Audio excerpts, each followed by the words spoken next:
Hello student, welcome to Bishop Academy online classes.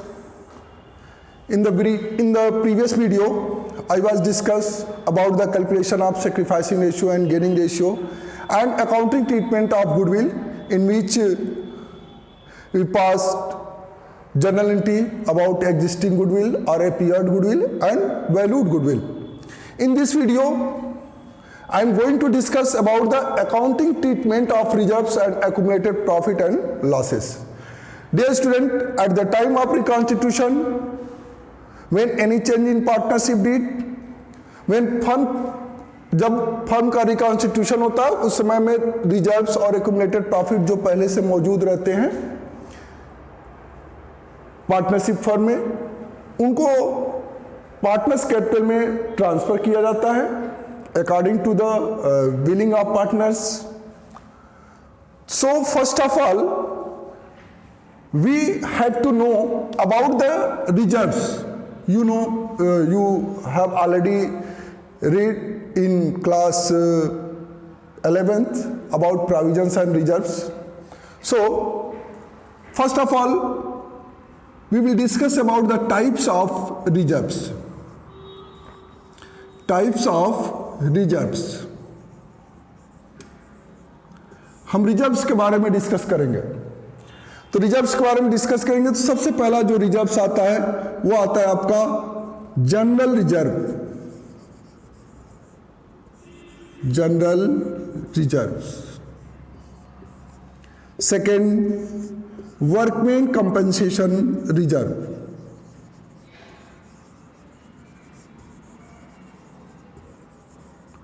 Workman compensation reserve. Third, investment fluctuation reserve. ये तीन तरह के reserves हैं.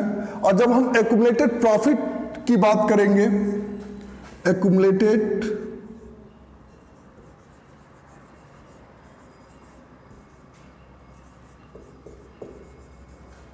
Profits, तो एक्यूमुलेटेड प्रॉफिट में आपका credit balance of profit and loss account. ठीक है, ये आपका प्रॉफिट होता है. नेक्स्ट होता है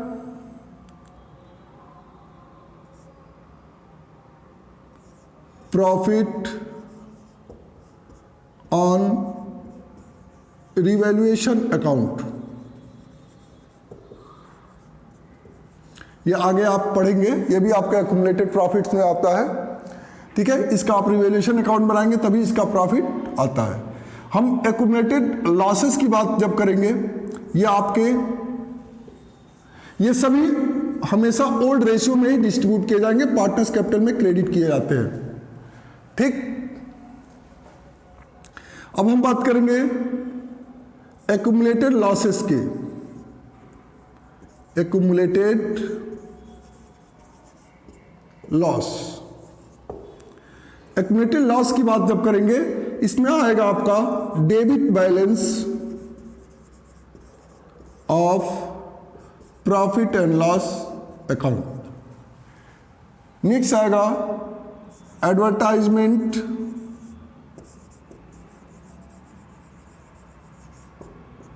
suspense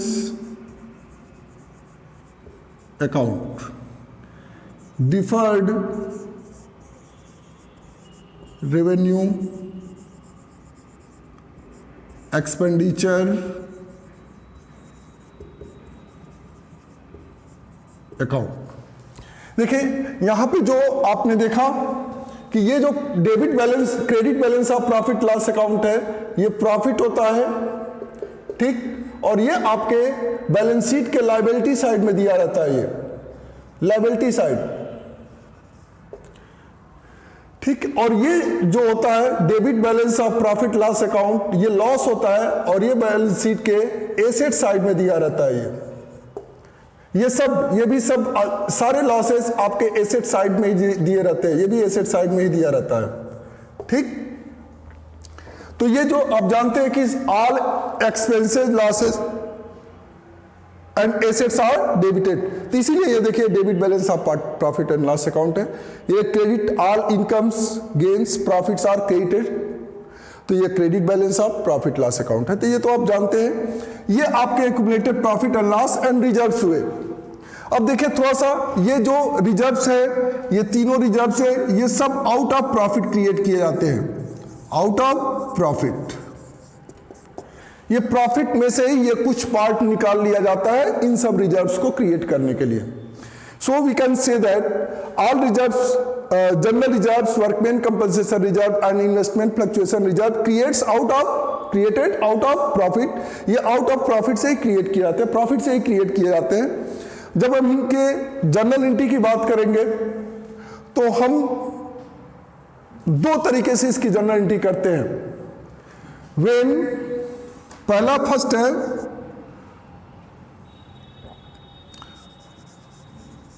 when reserves and accumulated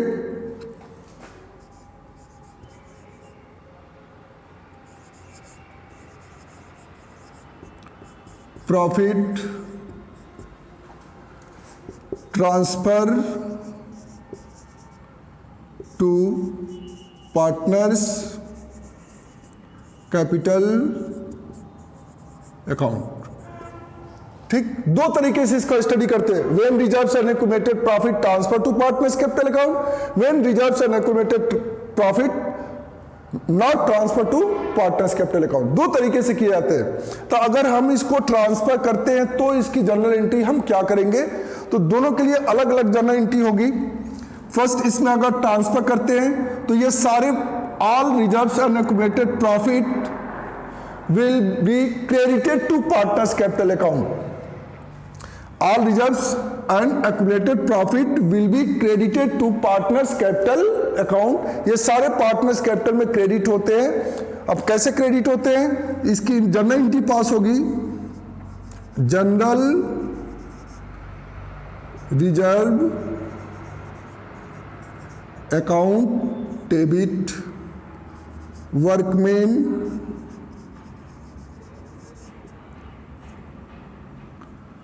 compensation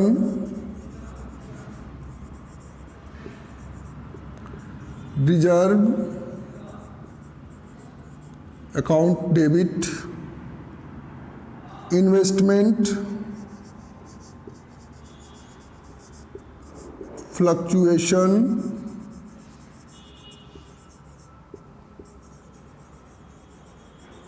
reserve account debit profit and loss account debit. ये देखिएगा प्रॉफिट एंड लॉस अकाउंट, ये क्रेडिट बैलेंस है। ये जो है आप कर रहे हैं, ये क्रेडिट बैलेंस है। ठीक है, ये प्रॉफिट है, ये रिजर्व के साथ ये भी डेबिट होता है to all partners capital account. जितने भी पार्टनर रहेंगे सारे पार्टनर्स में ओल्ड रेशियो में डिस्ट्रीब्यूट कर दिए जाएंगे। ये ऑल पार्टनर्स कैपिटल अकाउंट में ये सारे पार्टनर्स में क्या कर दिए जाएंगे, क्रेडिट कर दिए। देखिए अब पार्टनर्स कैपिटल क्या है, क्रेडिट है। और देखिए सबसे बड़ी यहां पर जो चीज है, इसमें एडजस्टमेंट आ गया, चूंकि वर्कमैन कंपनसेशन रिजर्व बता दें कि workman compensation reserve are that reserve which is created out of profit for provide compensation to the employees. Workman compensation reserve actually होता क्या है कि हर एक फर्म एक वर्कमैन कंपनसेशन रिजर्व क्रिएट करता है कि at the time of any injury और any incident in the firm and employees और वर्कर्स और लेबर्स आर इंजर्ड और डेथ ऑफ, अगर किसी लेबर का या किसी एम्प्लॉय का, किसी वर्कर्स का अगर डेथ हो जाता है या वो इंजर्ड हो जाता है, उस केस में ये कंपनसेशन उसको प्रोवाइड किया जाता है, क्योंकि वो वर्किंग टाइम में उसका वो इंजर्ड हुआ है, तो उसमें उसको कंपनसेशन, आपने सुना होगा कि कोई अगर किसी फर्म में, किसी कंपनी में काम करता है, उसका अगर ऑन द स्पॉट उसका वर्किंग टाइम में उसका डेथ हो जाता है, तो उसको कुछ कंपनसेशन कंपनी की तरफ से मिलता है या फर्म की तरफ से मिलता है या उस संस्था की तरफ से मिलता है, तो उसी को कहते हैं वो जो पेमेंट उसको मिलता है eight the time of death, जो पेमेंट मिलता है वो इसी रिजर्व से प्रोवाइड किया जाता है, इसलिए ये रिजर्व क्रिएट किया जाता है। ठीक है, तो यहां पर उसका एडजस्टमेंट करेंगे। वैसे ही आपका इन्वेस्टमेंट फ्लक्चुएशन रिजर्व है, तो हर कंपनी इन्वेस्टमेंट भी करती है, तो कोई फर्म इन्वेस्टमेंट अगर करती है, कहीं शेयर में इन्वेस्ट करती है, कहीं डिबेंचर्स में इन्वेस्ट करती है, तो अगर कोई वो इन्वेस्ट करती है, तो अगर उसके इन्वेस्टमेंट की प्राइस अगर फ्लक्चुएट करती है, तो अगर कम या अधिक होती है तो कोई बात नहीं, लेकिन अगर कम होता है, फ्लक्चुएट करती है, कम होता है, उसकी बुक वैल्यू मार्केट वैल्यू से कम हो जाती है, तो उस केस में जो लॉस होता है वो इसी इन्वेस्टमेंट फ्लक्चुएशन रिजर्व से कवर किया जाता है। क्लियर?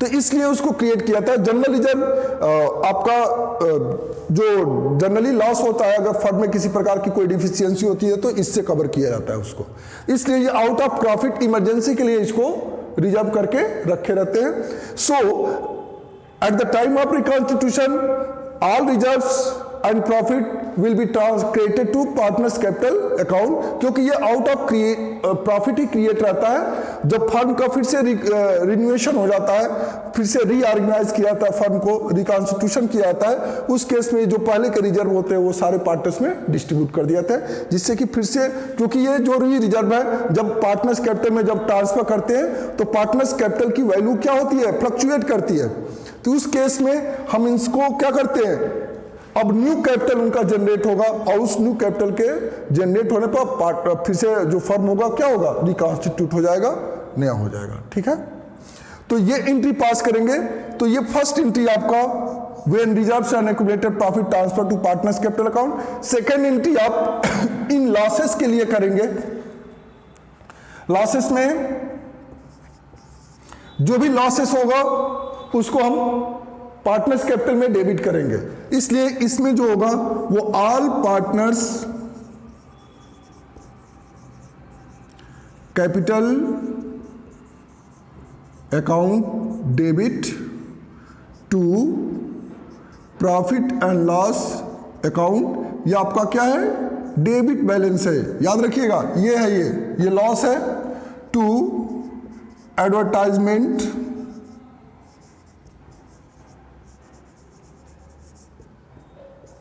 सस्पेंस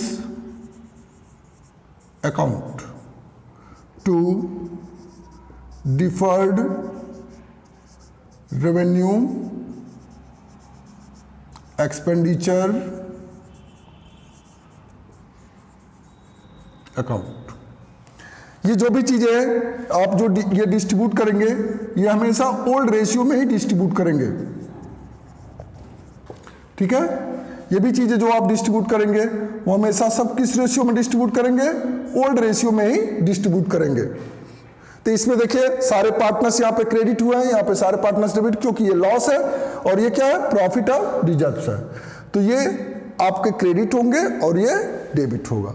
तो ये आपका कब होगा, जब when reserves and accumulated profit transfer to partners capital account.